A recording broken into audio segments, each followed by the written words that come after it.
Bienvenidos estimados estudiantes de primer año. En la clase de hoy estudiaremos la segunda parte de la Edad Media.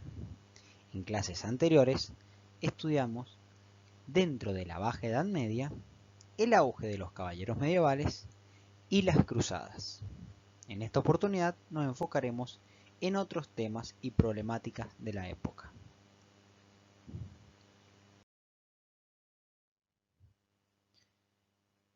Podemos afirmar que a partir del siglo XI al XIII se inicia una serie de cambios en la sociedad feudal que va a tener repercusiones en toda Europa de la Edad Media y que de alguna manera dará forma a la concepción y estructura de la Europa moderna.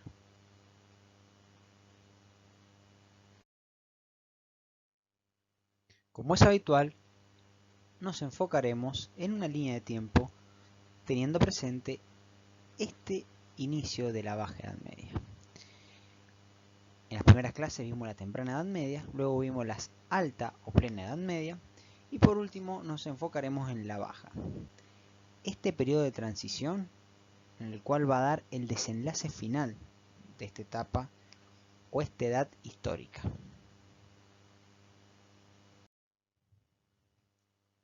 Es una etapa de 300 años con muchos cambios que serán positivos tanto para la economía como para la demografía de la Europa medieval. ¿Cómo estaba Europa en ese momento? Claramente, las guerras se habían calmado. Siguieron existiendo uno que otro conflicto armado entre los señores feudales, pero no fue una etapa de peligro y de invasiones como habían sido al inicio de la Alta Edad Media, sino más bien que los reinos se empezaban a consolidar y a tener una fuerza mayor que tiempos anteriores. Por ende, podemos decir que la Europa está tranquila y en paz. Es una etapa de cambios positivos. Cuando los cambios son buenos, se dicen que todo progresa. Entonces, empezaremos a ver cuáles son esos cambios que dieron este empujón al progreso. Hay tres tipos de cambios. Cambios generales, cambios en el campo y cambios en la ciudad. A lo largo de este video iremos adentrándonos uno por uno.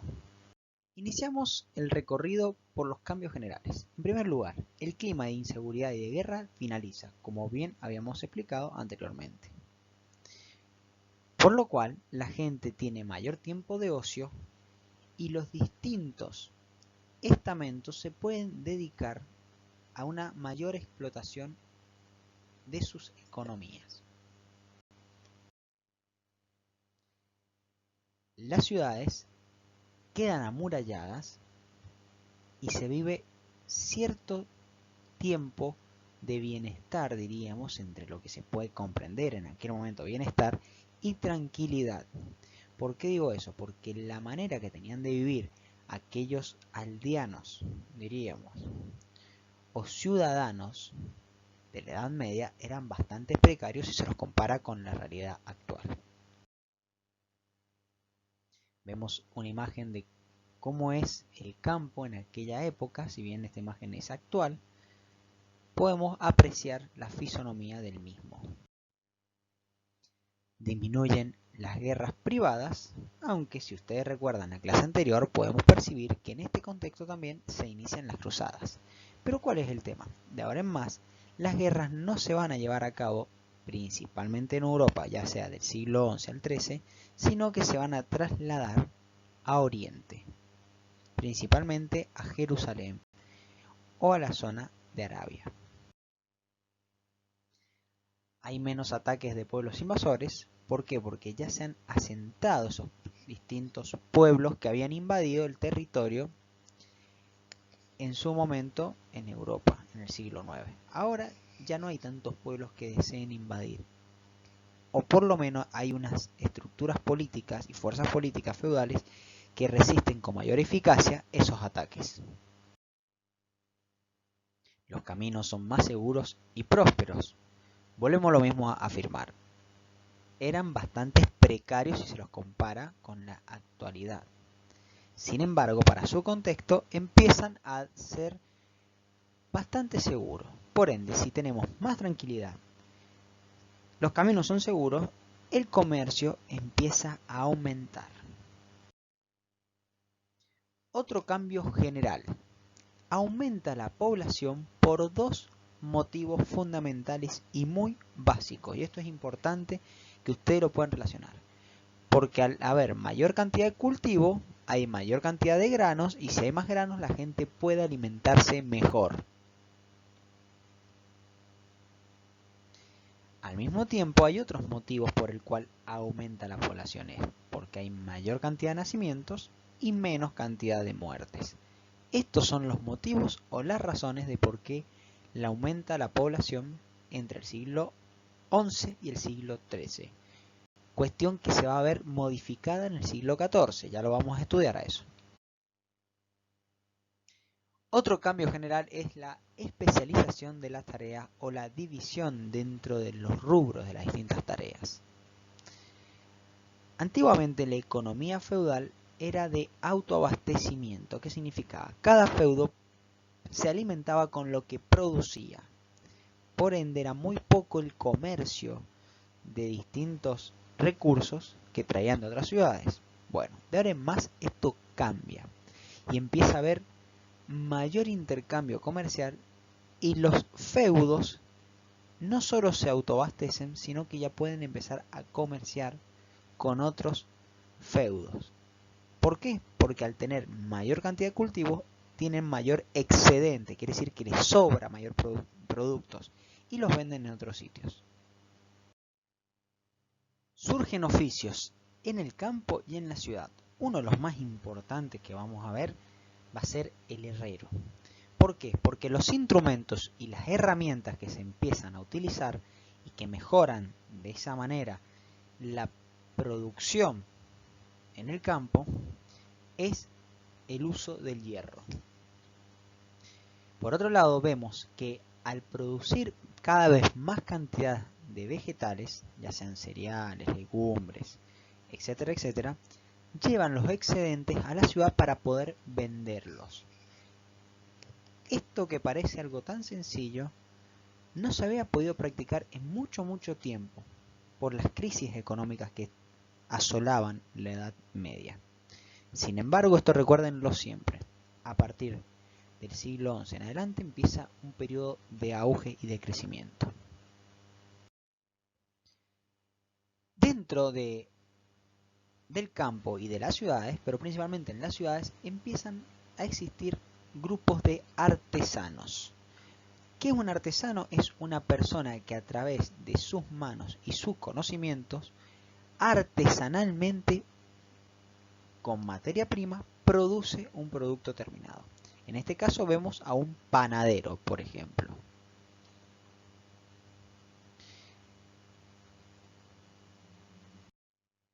Por otro lado, encontramos la figura del herrero. Como bien dijimos, a través de la extracción de metales, minerales y un proceso muy complejo y elaborado, podían producir prácticamente toda la herrería que necesitaran un caballero y un campesino en la Edad Media. El otro es el alfarero, que para aquella época es muy importante. ¿Por qué? Porque la mayoría de los lugares para conservar el agua y los alimentos se hacían por lo general de cerámica o de barro cocido también, dependiendo de las zonas y los minerales o recursos que tuviesen a disposición esa población. Un artesano muy bien pago y muy importante va a ser el sastre también.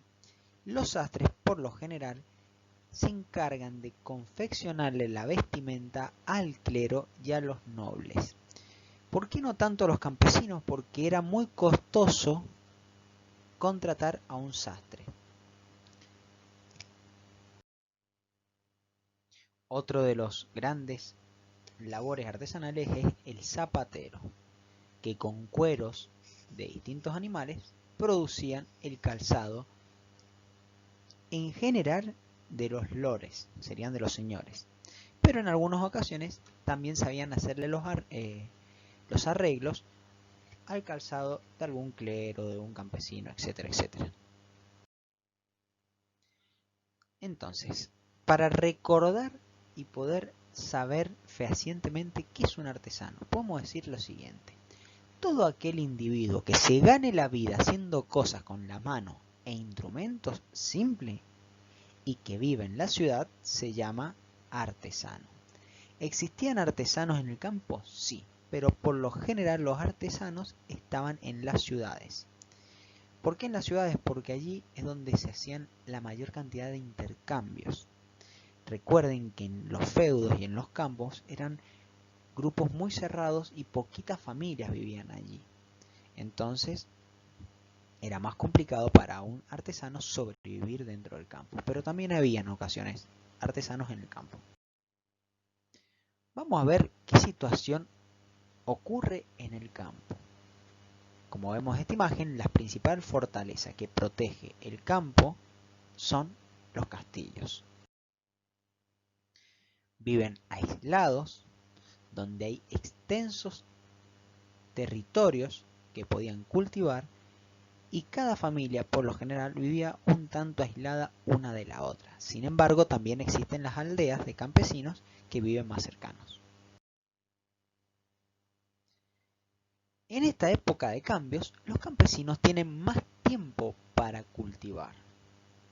Por ende, al no tener que presentarse a un combate o tener miedo de ser saqueado, podían disponer mejor del tiempo y de los recursos que tenían.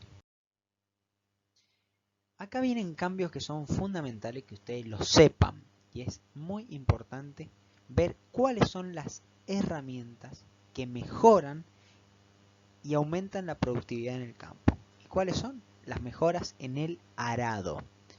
El arado justamente son esta máquina que sirve para hacer surcos en las tierras. En la actualidad se utiliza un tractor, ya no se usan bueyes, por lo menos en la Argentina en general. Sin embargo, en la actualidad misma, en la India y en algunas zonas de Vietnam, donde es muy pantanoso, se utilizan bueyes todavía de tiro para poder sembrar. Otro de los avances tecnológicos que tuvieron fue el enganche de los animales. De ahora en más se enganchan a los animales desde el lomo y no desde el cuello. Eso posibilita que el animal tire con mayor fuerza y sin que se agote tan rápido. Por ende, el animal puede trabajar más tiempo. Otro cambio muy importante en las herramientas son los molinos de viento y de agua. En este caso, un molino de agua. Aprovechando la velocidad del río, este aparatoso instrumento permite mover y triturar de esa manera, luego de distintas poleas, distintos utensilios internos, diríamos, moler los granos de distintos cereales, ya sea trigo, cebada, etcétera, etcétera. Y acá vemos un molino de viento. Son los dos grandes instrumentos que se ponen en práctica en la Baja Edad Media. A continuación vengo a explicarle un proceso que se llama rotación trienal, un proceso por el cual aumentaron de manera exponencial la producción de los suelos. Antiguamente habían dos maneras de cultivar, que se llamaba la rotación bienal. Un territorio, imaginémonos que sea este superior, se dividía en dos sectores.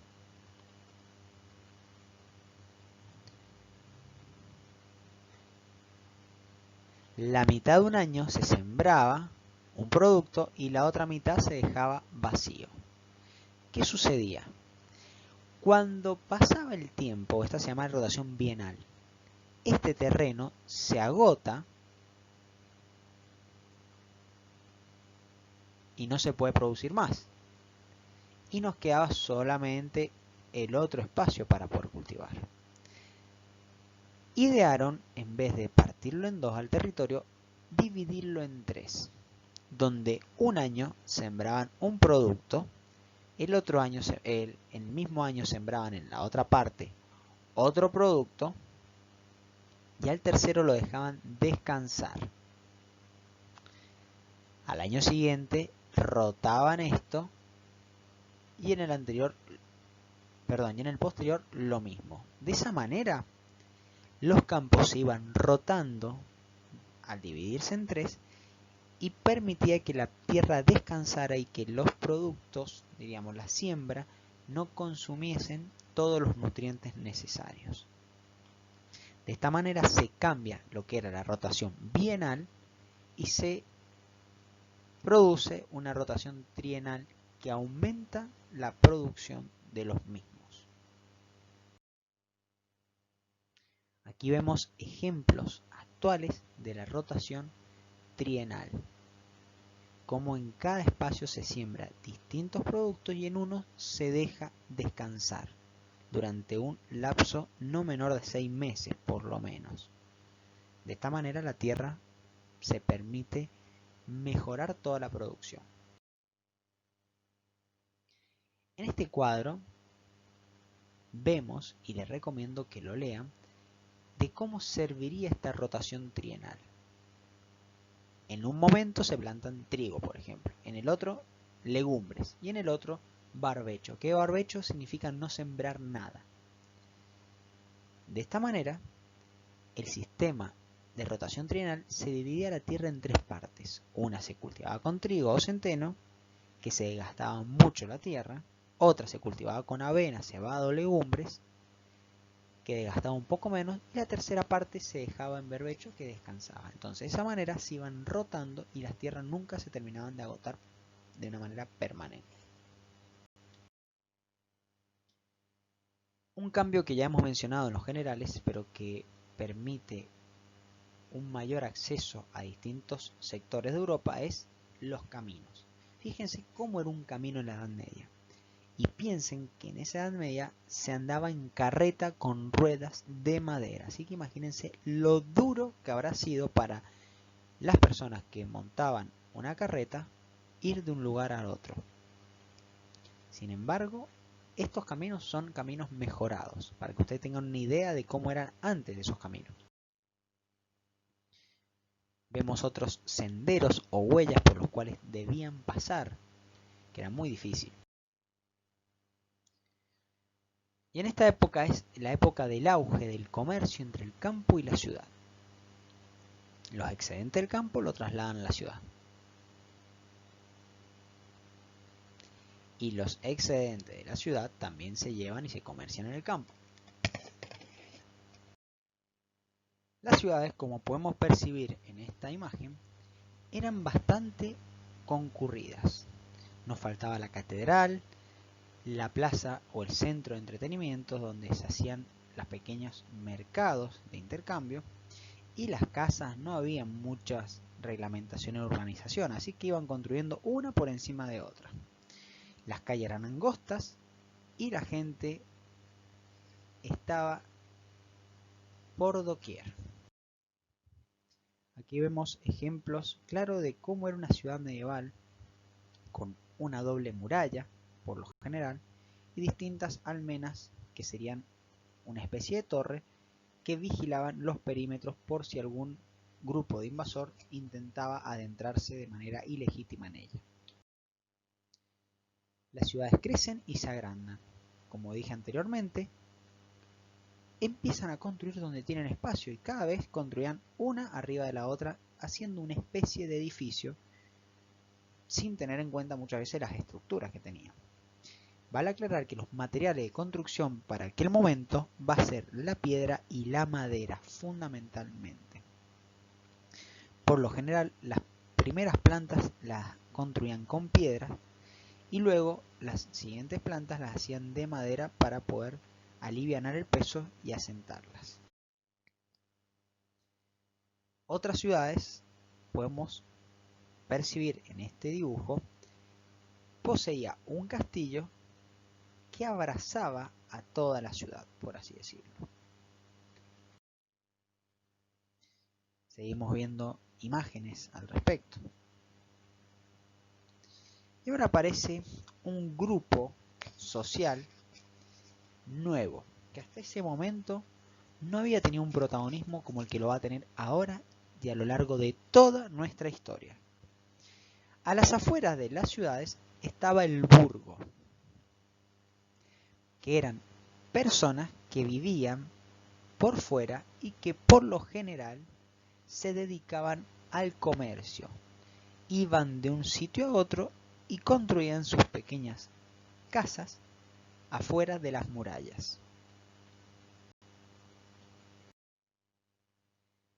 En los burgos viven los famosos burgueses, palabra, conceptos que van a empezar a familiarizarse cada vez más, porque estos personajes históricos van a ser muy importantes.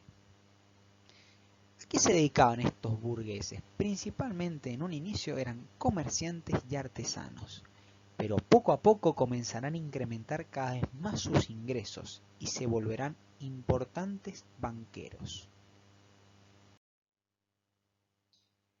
Este sector de la población pertenece al tercer estado o al estado de los que trabajan.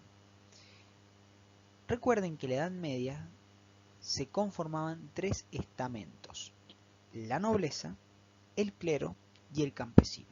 Bueno, poco a poco veremos que esta pirámide social se verá complejizada cada vez más. A este sector de los campesinos se les va a sumar un grupo que no es campesino, pero que tampoco es privilegiado como la nobleza o el clero, que son los burgueses. Estos señores se dedicaban en un principio al estudio básico, por lo general sabían leer, escribir y eran muy buenos contables, y comienzan a trabajar de artesanos y comerciantes. Volvemos a recordar que el artesano era todo aquel que hacía cosas con sus manos con herramientas simples. Lo que sucedía es que estos artesanos empiezan a trasladarse de un lugar a otro para vender sus productos y eso los lleva a tener mayores registros contables, mayores contactos, empiezan a aprender otros idiomas y eso los hace personas que realmente se acreditaban un gran conocimiento en distintas áreas contables y económicas. Como percibimos, estos eran los artesanos y que con el tiempo muchos de estos artesanos, no todos, pero muchos, se volverán burgueses. Vale aclarar lo siguiente: no todos los artesanos son burgueses. Sin embargo, muchos burgueses iniciaron su carrera como comerciantes siendo artesanos. Dentro del grupo artesanado habían diferentes jerarquías muy importantes, que era el maestro, el oficial y el aprendiz. Cada oficio en particular, por ejemplo, los panaderos, los herreros, los ceramistas, el alfarero, etcétera, etcétera, tenía un gremio, que era un conjunto de artesanos de la misma rama, diríamos, del oficio, que se educaban mutuamente y defendían sus propios intereses. Por ejemplo, si en Mendoza, ciudad, había un gremio de panaderos, cualquier persona que quisiese trabajar de panadero debía ir a ese gremio y conseguir una autorización. Cuando uno iniciaba ese trabajo era un aprendiz y con el pasar de los años podía ascender a ser oficial y al final de su vida podía ser un maestro panadero. Lo mismo pasaba con el herrero y los distintos oficios. Todo eso lo organizaba el gremio. Mientras tanto, encontramos a este grupo de burgueses que son los comerciantes, básicamente, que ganan dinero comprando y vendiendo cosas. Le compraban, por ejemplo, el pan a los panaderos de Mendoza ciudad y se lo vendían, por ejemplo, a los habitantes de Godoy Cruz, por dar un ejemplo de cómo era esa actividad comerciante. Estas imágenes nos muestran los pequeños comercios que había en la Edad Media. No se imaginen supermercados, no se imaginen ningún tipo de gran mercado donde se tenían todos los productos, sino que eran pequeños espacios destinados a algún producto en particular. Y acá vemos un modelo de casa abierta para que ustedes perciban qué actividades se hacían. Por lo general en la planta baja, ya vamos a ver otros modelos también, era el lugar donde se vendía el producto. En la planta superior el lugar donde se fabricaba ese producto y en la planta más alta donde vivían esos artesanos con su familia. En la Edad Media los oficios y las profesiones se heredan. Por ende, si mi papá era carpintero, es por lo general porque su padre había sido, o sea, el abuelo de uno, y así sucesivamente. Y uno quería aprender el oficio de su padre o de su abuelo. ¿Cómo era una casa de un artesano? Y acá es un poco un croquis de lo que vendría a ser en aquel momento una casa, donde abajo podíamos encontrar el sector de ventas o el taller. Arriba podemos ver algunos dormitorios o la propia cocina. Bueno, encontramos una despensa y un mismo telar. Eso podía variar de sitio en sitio, pero más o menos para que ustedes tengan presente cómo eran estos edificios. Esta imagen es muy importante que la vean y la puedan ir asociando a la información que vamos explicando. Empecemos por gremio. Fíjense cómo nos va a ir relacionando. ¿Qué es un gremio? Es una asociación de artesanos que viven en edificios. Esos edificios están formados por una vivienda, donde vivían, un taller, que es donde trabaja el maestro, los oficiales y los aprendices, y una tienda. Por otro lado, el gremio es una asociación que impone normas. ¿Normas a quiénes? Acerca del trabajo que deben hacer, acerca del precio que deben manejar y acerca de la calidad del producto. Les recomiendo que por favor tomen presente porque esta es una importantísima síntesis y esquema de lo que es un gremio y la importancia que tiene un gremio dentro de los artesanos y oficiales en la Edad Media. Pasando a ver otro aspecto de la ciudad, encontramos las calles medievales. ¿Cómo eran estas calles medievales? Angostas, por lo general los primeros pisos son de piedra, muy fríos, con pocas ventanas o ventanas angostas. Las ventanas por lo general no tenían vidrio sino madera. Era una especie de persiana que abrían y cerraban solamente de día, porque de noche por una cuestión de seguridad las tenían que cerrar. Vemos imágenes actuales de distintos sitios donde las ciudades medievales todavía se conservan. Otro espacio dentro de las ciudades son la plaza, el ayuntamiento y la iglesia. El ayuntamiento vendría a ser algo parecido a una institución como nosotros conoceríamos como la municipalidad.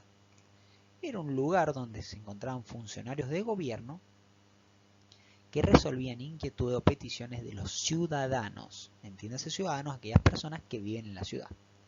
La plaza central es el lugar donde se reunían las personas a encontrarse, a charlar y a vender sus productos. No la piensen a la plaza como la plaza que nosotros percibimos para tener momentos recreativos o momentos verdes, no necesariamente, ¿sí? Y por último encontramos la iglesia o las catedrales que están en prácticamente todas las ciudades. Recuerden que la Europa medieval era muy cristiana.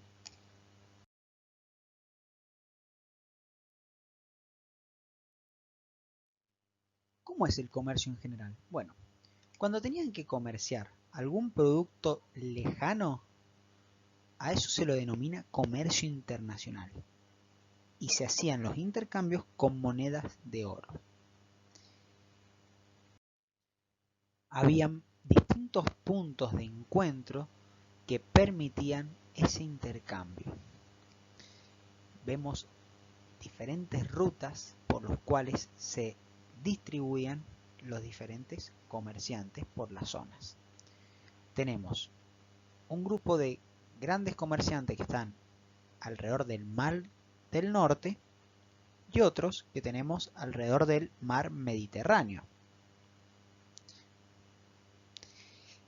En ambos casos se hacía en un principio, los productos se transportaban por agua, por barco.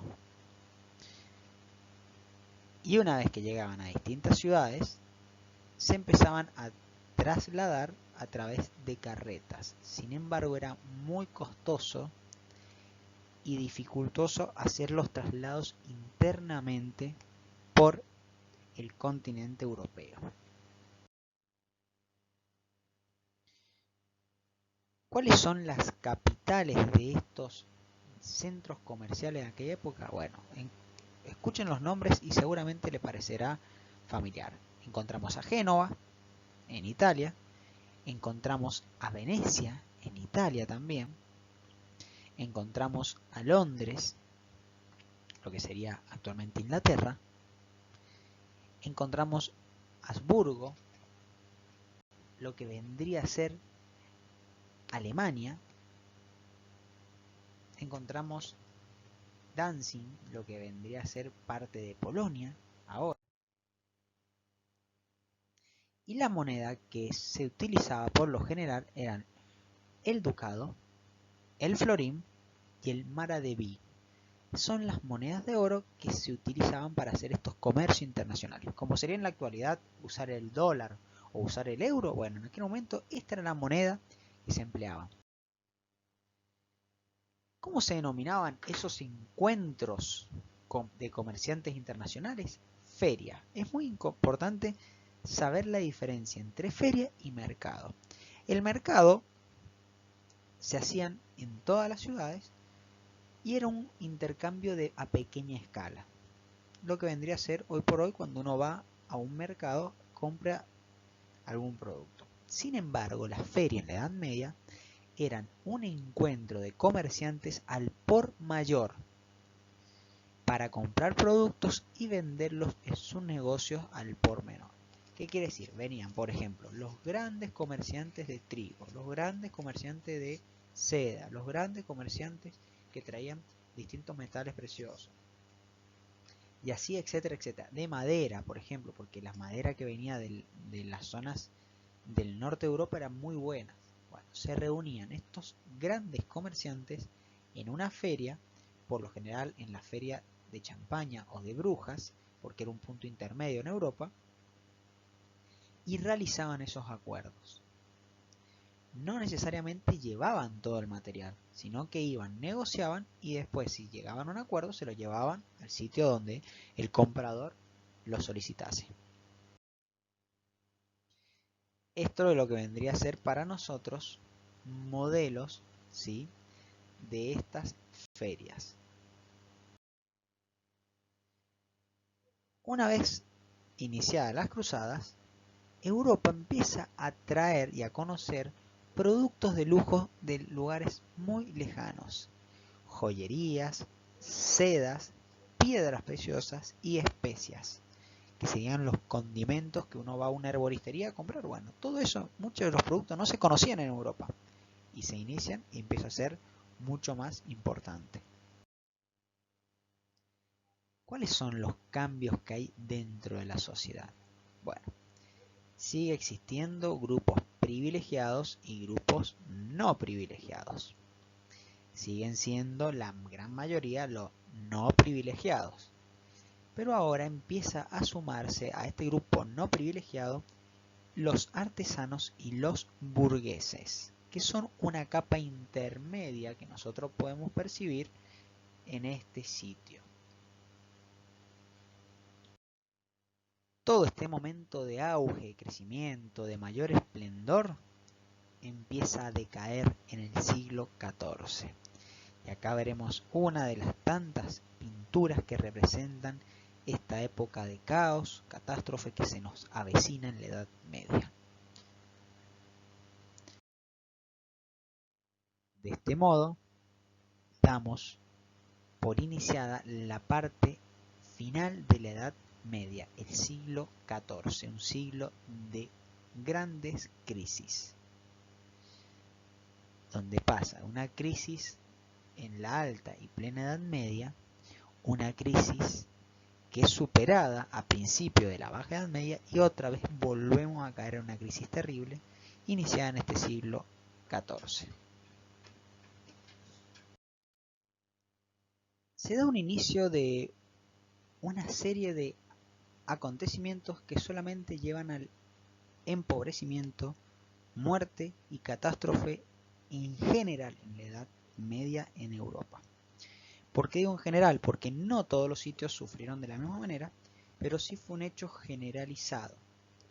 Se mezclan muchas cosas y todas malas en el mismo siglo. De esta manera iniciamos el siglo XIV. Por favor tomen nota porque vamos a ver que todo lo bueno que había sucedido en el siglo XI hasta el XIII ahora empiezan a repercutir de manera negativa. Primer problema, un problema que no dependían de los seres humanos, pero que inevitablemente se vieron influenciados. Hay un problema climático en general. Pasan de tener muchas lluvias a no tener nada de lluvia y aumenta el frío en Europa, por lo general con heladas. Eso lleva a que estos cambios de clima tan abruptos de torrenciales tormentas a sequías de meses y meses produzcan malas cosechas. Una población que dependía tanto de las cosechas es inevitable que empiece a perecer o a sentirse castigada por esta crisis. Malas cosechas significa inevitablemente en aquel momento hambre y muerte. ¿Se acuerdan cómo había crecido la población en su momento? ¿Por qué hubo un aumento de la población? Porque habían mejorado las cosechas. Bueno, esto es una ecuación muy básica. Si antes habían mejorado las cosechas y aumentó la vida, ahora que empeoraron las cosechas, disminuye la vida. Y acá vemos este sinóptico que nos sirve para poder aclarar estas ideas. Malas cosechas produce una escasez de alimento. Al aumentar la población, no había suficiente tierra fértil para el cultivo. Además, fue una época de malas cosechas. La escasez de alimento producía hambre y debilidad física. Las malas cosechas producen hambre y muerte, y aumenta la debilidad de la población y se propagan las enfermedades. Una población mal alimentada, débil, es proclive a agarrarse cualquier pestilencia que hay en el aire. Y si a esa debilidad le sumamos la peor peste de toda la historia registrada, esta es la peor, da por resultado final un aumento en la mortalidad. A partir del año 1348 se inicia uno de los procesos más críticos en toda la historia de la humanidad, que es la aparición de la peste negra.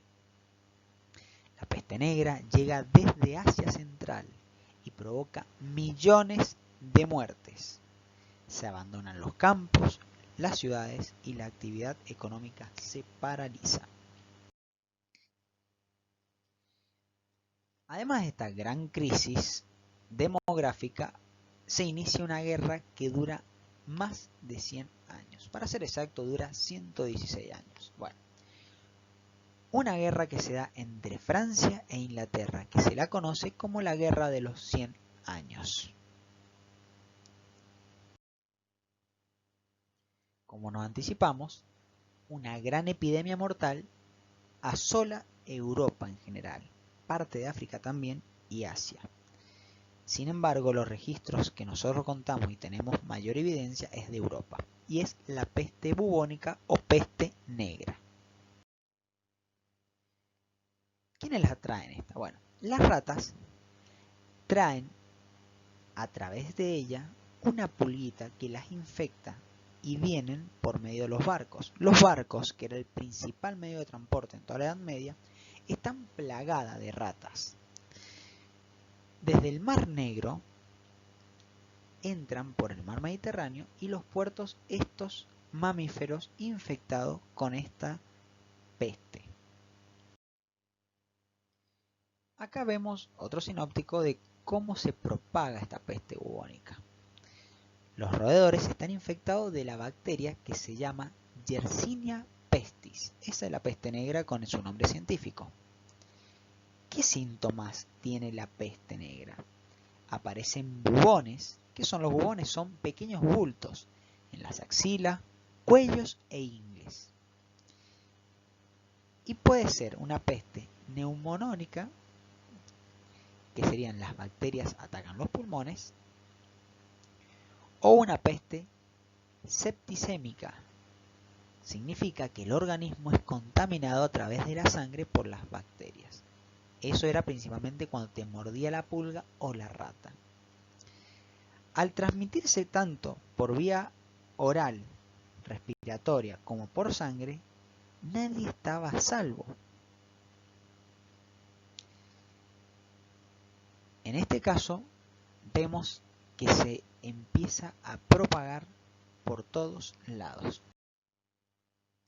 Esta es una imagen actual, pero que nos representa un poco cómo era la mugre y la cuestión sanitaria en la Edad Media. Las ratas vivían por todos lados, en las mesas, no había pesticida que pudiesen matarlas, más que un trampero. Esto facilitó muchísimo, y sin contamos, la falta de educación de higiene que había, la falta de información en la medicina que había, y el aumento permanente de estos roedores, encontramos una situación muy propicia para que se produzca esta peste. Además, no hay que olvidar que la gente en general era muy pobre y estaba pasando mucha hambre. Eso significaba que eran personas de organismos inmunes muy débiles. Afectó a prácticamente toda Europa. Algunos sitios quedaron sin verse afectados, pero fueron pocos.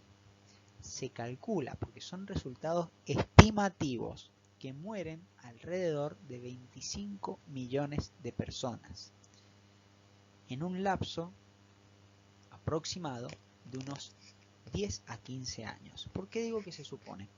Porque no hay muchos registros, y si ustedes se ponen a pensar la cantidad de personas que son esas, se darán cuenta que es imposible llevar el registro, aún en momentos actuales donde tenemos tantos medios que pueden llevar a contabilizarse, y en aquella época era mucho más difícil llevar un registro de eso. ¿Cómo se inicia esta peste? Los venecianos poseían colonias en Cafa, que quedan justamente en el Mar Negro. Esto que podemos ver señalado en este mapa en azul. Cuando son atacados por los mongoles, sin saberlo, estaban infectados de esta peste. En Asia durante mucho tiempo había existido la peste negra, pero por distintas causas o motivos no se había propagado, y la población se ve que se había mostrado mucho más fuerte ante esta bacteria. Dentro del asedio de la ciudad de Cafa, los mongoles que estaban muriendo en el campo de batalla tienen una estrategia bacteriológica muy interesante. Como no le abrían las murallas ni los puentes, empiezan a tirar a través de las catapultas los cadáveres de los mongoles muertos e infectar el agua de los ríos con los cadáveres. Una vez que el asedio terminó, los venecianos, que necesitaban volver a Europa, vuelven sin darse cuenta que llevaban consigo mismo una nueva peste, que en este caso va a ser la peste negra. En el año 47 se infectan y en el año 48 vemos que ya está toda la población o una gran parte de la población europea ante el riesgo de sentirse enfermos y vulnerables a esta nueva bacteria. Estas son imágenes de los síntomas que padecía la gente. Una vez que uno tenía síntomas, quiere decir que los bubones o ganglios se ponían negros, a una persona le quedaba máximo 3 días de vida. Era un índice de mortalidad altísima. Solamente sobrevivía un 1 a 3% de población que se veía afectada por la enfermedad. Quiere decir que si de 100 personas estaban infectadas, solamente 1, 2 o 3 individuos podían salvarse. Y no siempre sucedía eso. Por eso, si ustedes la comparan con esta pandemia, claramente nuestra pandemia del coronavirus es muy poco letal. Es más, no se puede básicamente ni comparar con la letalidad que tenía la peste negra. Vemos otras imágenes sobre los síntomas y la putrefacción que generaba esta bacteria,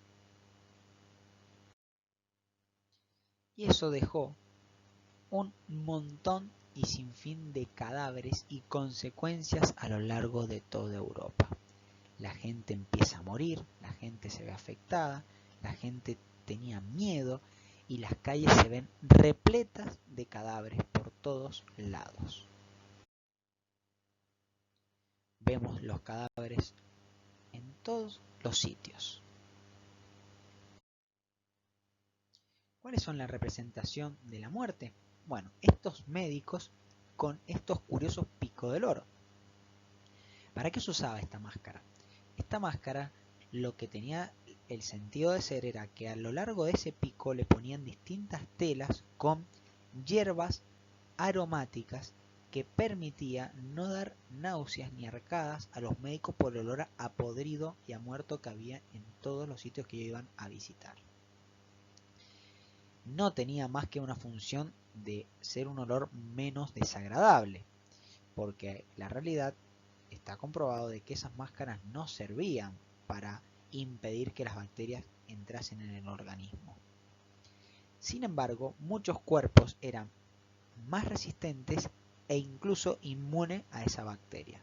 Por eso muchas otras personas pudieron sobrevivir este momento. Como consecuencias vemos que hay un cambio en el arte. El arte empieza a denominarse como las danzas macabras. Estos cuadros muestran a personas cotidianas como sacerdotes, burgueses, campesinos, nobles, bailando con cadáveres que representan la muerte. Como pueden ver esta otra imagen, vemos un arte un tanto bizarro, ¿sí? Donde los esqueletos bailan ante la desolación y la muerte permanente. Las personas se ven agobiadas de tantas y tantas muertes y lo empiezan a ver como algo cotidiano y normal. Por supuesto que no deja de ser algo terrible y doloroso para ellos mismos, pero ven en esta manifestación del arte una manera de hacer a menos esa realidad tan penosa. Seguimos percibiendo otros retratos de ese arte y cómo las personas conviven con esos esqueletos con una idea de que poco le queda por vivir y en cualquier momento ellos morirán. ¿Alguna vez se preguntaron por qué la muerte la representamos de esta manera? ¿De esta manera o de esta manera? Bueno, en fin. Si uno se piensa o trae la imagen, el simbolismo de la muerte, encontramos a un esqueleto vestido de negro y con una hoz. Esta imagen de la hoz y la relación de la muerte de esta manera se hizo durante la peste negra. La hoz, tenganlo presente, era uno de los principales utensilio o herramienta que utilizaban los campesinos para poder cortar el trigo, los pastos o las distintas vegetaciones que necesitaban cosechar. Esto nos marca justamente cómo lo habían hecho tan parte y propio de la realidad de aquellos individuos que vivieron este hecho tan catastrófico y cómo ha pasado a la posteridad y lo vemos nosotros como algo normal. Esta idea de la muerte vestida de negro y con una hoz proviene de los tiempos medievales, producto de la peste negra. En fin, luego de haber hablado un poco de la peste negra, vemos cuáles son las consecuencias. En primer lugar, imagínense, con un porcentaje aproximado, esto es aproximado, sí, porque en algunos sitios murieron más personas, en otros menos, muere un 30% de la población europea. Por ende, hay una crisis económica en el campo y la ciudad terrible, terrible. Los campos se abandonan, las ciudades quedan desoladas, los cadáveres se amontonan en las angostas calles medievales. Hay un cambio en la percepción de la realidad. ¿Por qué? Porque se generó dos motivos muy fuertes. Ante una sociedad tan cristiana, católica y creyente, se generó una doble acción en sus creyentes. Un grupo pensó que era un castigo divino, mientras que otro grupo pensó que Dios los había abandonado y por ende se podía hacer lo que quisiesen, y era un libertinaje puro. ¿Qué quiere decir esto?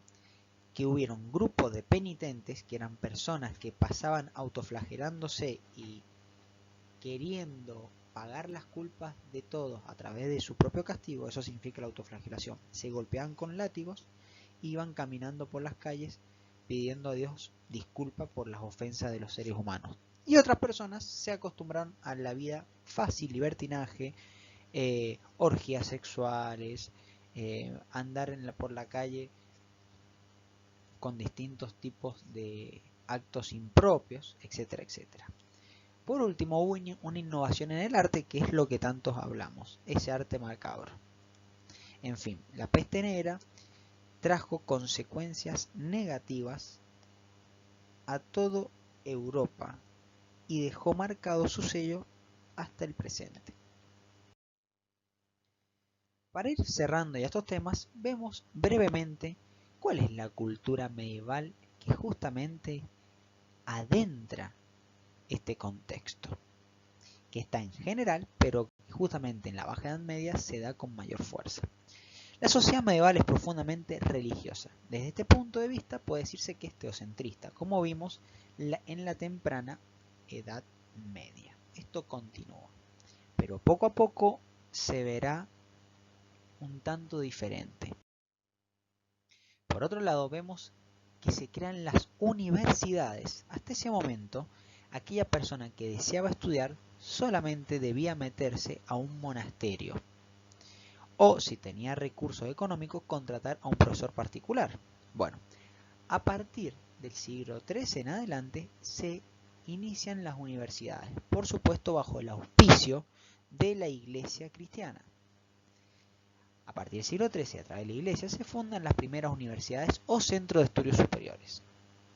Entre las más famosas destacaremos, ¿cuál? La Universidad de París, la de Salamanca, la de Oxford, Cambridge, entre otras. Dentro de las universidades se utilizaba el método escolástico. ¿En qué consistía este método escolástico? Bueno, era el que implementaba Santo Tomás de Aquino. Justamente es el patrono de las escuelas y de la educación católica. Consiste en qué técnica, en que haya una lectura de los textos, se discutan estos textos y se extraigan conclusiones siempre bajo la mirada y el estudio del maestro que dé esos textos. En parte, algunas técnicas hasta el día de hoy las seguimos implementando. Por otro lado, vemos cuáles son estos edificios propios de la cultura cristiana que realmente resaltan la Europa hasta el momento presente. y son edificios dedicados a Dios. Encontramos el estilo románico y el estilo gótico. El románico es de una primera etapa que es sólido y pesado y es mucho más resistente a los ataques. Ya lo vamos a ver, son estilos y una construcción muy similar a los castillos de piedra. Mientras que el gótico tiene un estilo mucho más decorado y siempre terminan en punta. Veamos unas imágenes para entender lo que estamos hablando. El estilo románico es muy bonito, tiene pocas ventanas, paredes gruesas y anchas, y se construían de esa manera más que todo para poder albergar y proteger a los feligreses durante distintos ataques. Mientras que el estilo gótico se construye a finales de la Alta Edad Media y a principios de la Baja Edad Media, y ya tiene otro tipo de estructura y otra finalidad también. La arquitectura ha mejorado muchísimo en ese momento y pueden construir elevadísimos edificios. En fin, para cerrar la clase de hoy y agradecerles por su tiempo, podemos decir lo siguiente. La Edad Media es un periodo muy duro en la vida de los europeos. Sin embargo, tiene gran influencia en la historia posterior. Nos deja monumentos de gran belleza, catedrales y monasterios. Nacen las ferias y las universidades y se forman las lenguas romances a partir del latín de los romanos y las lenguas de los habitantes de cada región. En esta edad es el momento donde surgen las bases principales de las futuras naciones modernas. Espero que le haya sido de su agrado y con esta clase terminamos la Edad Media. Muchas gracias por su atención, que tengan una excelente semana.